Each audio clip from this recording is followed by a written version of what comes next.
I am so excited that you guys are joining me today. Thank you so much. I am here with Matt DiBara, and he is a fourth generation Mason.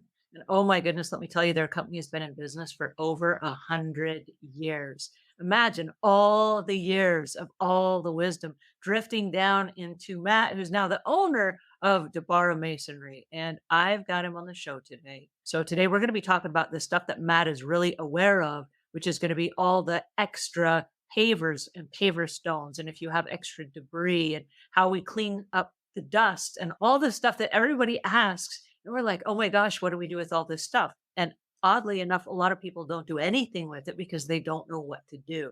So Matt is here today, and I'm super excited. So please help me welcome Matt DiBara. Hey, Matt. Thank you so much for having me. This is going to be a blast. I'm really looking forward to it. So if a homeowner was going to clean up their property, is there a series of steps that they should take? You mentioned in the process of doing some masonry work that you taped things off with like painter's tape and some plastic sheets. Are there things like that that you could recommend that would help the process not be so difficult afterwards? Because I can think in my head of a whole lot of situations that we've gone into as house cleaners where the homeowner didn't know they were supposed to tape off the house. And so when they started, and I kid you not, a table saw inside their living room, and they're sawing stuff, and there's like sawdust going everywhere. And we walk in and our eyes get really big, and we have to just kind of like not say anything because what we're thinking is like, no way, this is not happening. Yeah, I'm a huge fan of the small painters rolls of plastic. They're about Uh-huh. 8 inches long and they fold open into like you can get them into 10 by 10 or 10 by 20s. I'm a huge fan of those.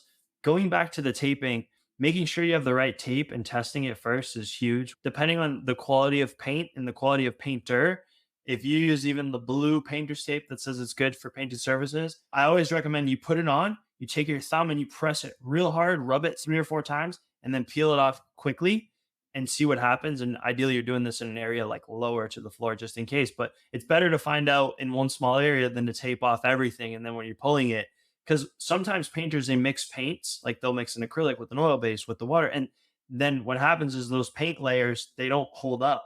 And so I just wanted to throw that in there because we see that a lot when it comes to taping off areas. Also, sealers on floors is another big one. So semi-gloss and glossy sealers, it could be concrete floors, tile floors. It can pull the varnish off of finished wood. So testing the tape is a huge one. We've seen that a lot. But assuming you've tested the tape and you know that it won't damage the surface, then plastic is great. I'm a huge fan of Ramboard. You can get rolls of it for certain areas that are heavy traffic. Drop cloths are great for local areas that you're working.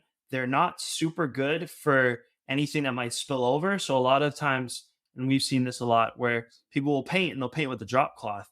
And you have to be mindful of this because if you put the plastic underneath the drop cloth, it can be slippery. If you put it on Mhm. top, it can be slippery. But ideally, you have an area like local to where your paint is that you have something heavier duty that's ideally plastic based because we've seen when that paint gets knocked over and it soaks, it can soak through the drop cloth very quickly. Whereas the drop cloth's good if you're painting and you get the occasional drip or drop, it doesn't usually bleed through. Those are kind of a couple common ones that we see. And I'm so glad you brought that up because as house cleaners, we often get asked, how do I clean up all this paint that spilled on my hardwood floor? Or something like that. And if it's a water-based paint, sometimes we can get it up. And sometimes even a steamer will help get it up, just like a hot steamer. And that's not ideal for hardwood floors, but in a pinch, we can remove some dried paint and things like that with it. Do you have any advice for getting paint off a floor that has spilled and it's now on the hard surface flooring? Yeah, that's a tricky one. So ideally, first we look at can we carefully scrape it off? Like, is it thick enough where we can carefully scrape it off? That's one thing we'll try, and we'll usually test that in one area, Would you try that when the paint is wet or dry? only when it's dry.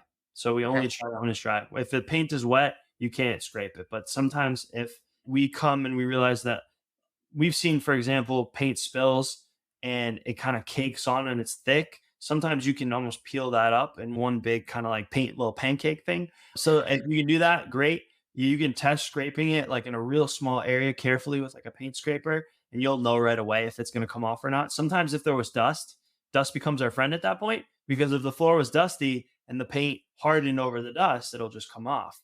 Assuming it won't, Then I've seen steam work really well. I've also seen a lot of the environmentally friendly paint strippers. They're almost like yogurt compounds. The real aggressive ones tend to pull off any of the coatings of whatever's underneath, which if it's wood or Mm. so I like to start with the most environmentally or eco-friendly. And usually that's like a yogurt, almost like a jelly. And I'll pick a small square. I'll leave it on there for a few hours and then I'll see if it comes off and let it dry. Also, depending on the surface, for example, let's say you've got a really durable porcelain tile. Sometimes you can use a fine sandpaper and get it off without damaging the tile if you do it carefully. But I found at least you have to test those different methods because you don't know how clean the floor was. You don't know if there's any coatings on it. And you don't know if the paint would come off, how well it's caked on there. Well, this has been so informative. Thank you so much. I've learned so much, and this is just really awesome. I'm going to leave links in the show notes as well where you can find Matt. And then if he has anything later on that he wants to add to this, or if he wants to drop back by and answer your questions, you guys will have a direct link to him there. Thanks again so much, Matt. I appreciate you guys joining in today. This was fun. Thank you, Angela.